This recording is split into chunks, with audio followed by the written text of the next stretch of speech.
आज हम पार्ट 1 हमारे आसपास के पदार्थ पढ़ेंगे। पदार्थ किसे कहते हैं मैं बताती हूँ आपको। ऐसा कुछ भी जो स्थान घेरता है व जिसमें द्रव्यमान होता है पदार्थ कहलाता है और पदार्थ के छोटे छोटे कणों से मिलकर बना होता है। उदाहरण के लिए पेन, तारे, सूर्य, हवा, ग्रह, पानी आदि ये पदार्थ के अंतर्गत आते हैं। हम कणों के गुणधर्म देखेंगे। पहला गुण आएगा पदार्थ के कणों के बीच रिक्त स्थान होता है। क्या होता है? रिक्त स्थान होता है। पदार्थ के कण निरंतर गति करते हैं, लगातार गति करते रहते हैं। पदार्थ के कण एक दूसरे को आकर्षित करते हैं। अब मैं आपको तीनों पॉइंट के उदाहरण देकर समझाती हूँ। कणों के जो पहला गुण है वो पदार्थ के बीच रिक्त स्थान होता है। अब देखते हैं रिक्त स्थान में सबसे कम ठोस में होता है।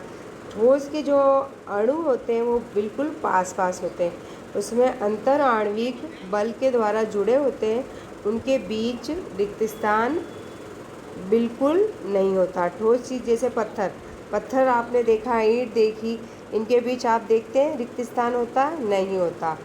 ठोस से अधिक द्रव में होता, थोड़ा ठोस जो होता उससे थोड़ा सा कम द्रव्य में होता और सबसे कम गैस में होता है। रिक्त स्थान जो होगा सबसे अधिक होगा गैस में। अब मैं आपको एक उदाहरण देकर बताती हूँ। एक गिलास हमने लिया, एक गिलास लिया, उसके अंदर हमने पानी लिया और पानी में हम चीनी डाल रहे हैं, तो चीनी उसमें घुलती जाएगी। पानी का स्तर उतना की उतना रहेगा और एक अवस्था ऐसी आएगी कि चीनी घुलना बंद हो गई। इसका मतलब कि जो पानी है उसमें रिक्त स्थान पूर्ण हो गया। अब दूसरा कणों का गुण। पदार्थ के कण निरंतर गतिशील होते हैं। पदार्थ यानी अगर आपने देखा एक पॉइंट है, पदार्थ के कण क्या होंगे? लगातार गति करते रहते हैं। गतिज ऊर्जा होती है कणों के अंदर। तापमान बढ़ाने पर ये कण और अधिक तेज़ी से गति करते हैं क्योंकि गतिज ऊर्जा अधिक होती है। कणों की गति सबसे कम ठोस में होगी। आपने देखा ठोस में क्या होता है? बिल्कुल भी रिक्त स्थान नहीं होता है, तो उसके कण गति भी नहीं करेंगे। द्रव में माध्यम होती है, द्रव जो होता है उसमें थोड़ी कम और सबसे अधिक गैसों में होती है कणों की गति। तो यहाँ मैं आपको एक उदाहरण देकर समझाती हूँ। हमने एक गिलास में पानी लिया और उस गिलास के अंदर एक ड्रॉपर से हमने शाही डाली, तो हम देखते हैं कि शाही पूरे गिलास में फैल जाती। इसका मतलब क्या हुआ कि शाही पानी का जो कण है वो गति कर रहे हैं और शाही को पूरे गिलास में फैला रहे हैं। थर्ड गुण है पदार्थ का। पदार्थ के कण एक दूसरे को आकर्षित करते हैं। हम देखेंगे कणों के बीच आकर्षण का बल होता है। इसके लिए सबसे अधिक ठोस में होता है और जो द्रव होते हैं उसमें थोड़ा कम और सबसे कम गैसों में होता है।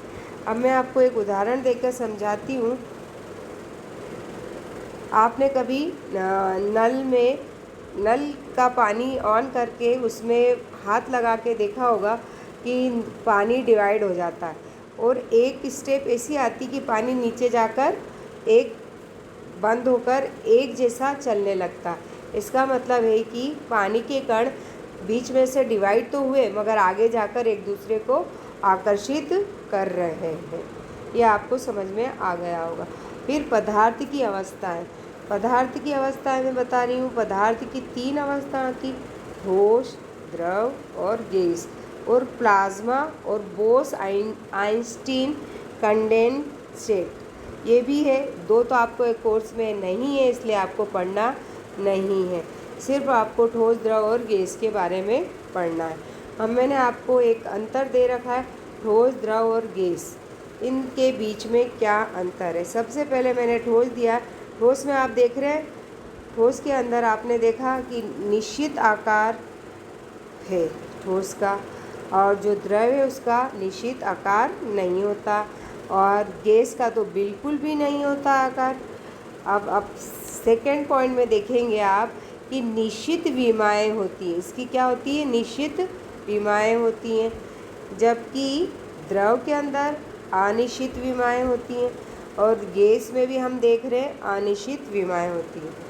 थर्ड पॉइंट देखेंगे, ठोस जो कठोर होते हैं और द्रव जो है वो बहते रहते हैं। और आप गैस को भी देखेंगे, अगर गैस का नॉब खोल देते हैं हम गैस सिलेंडर का, तो वो भी बाहर हमको स्मेल आने लगती, बहने लगती है। अब अपन देखेंगे नेक्स्ट पॉइंट, ठोस के अंदर संपीड़न नहीं होता है और द्रव में उससे कम होता है, और गैस के अंदर अधिक संपीड़न होता है। फिर नेक्स्ट पॉइंट है आपका निश्चित आयतन। इसका आयतन जो होता है ठोस का निश्चित होता है, और जैसे कि मेज़, ईंट, और द्रव का जो आयतन होगा वो क्या होगा? निश्चित आयतन होगा, जैसे कि आप पानी और दूध। गैस का आयतन बिल्कुल भी निश्चित नहीं होता है। ऑक्सीजन और मीथेन इसके उदाहरण हैं। आपको ये फेयर कॉपी में नोट करना है और लिखना भी है।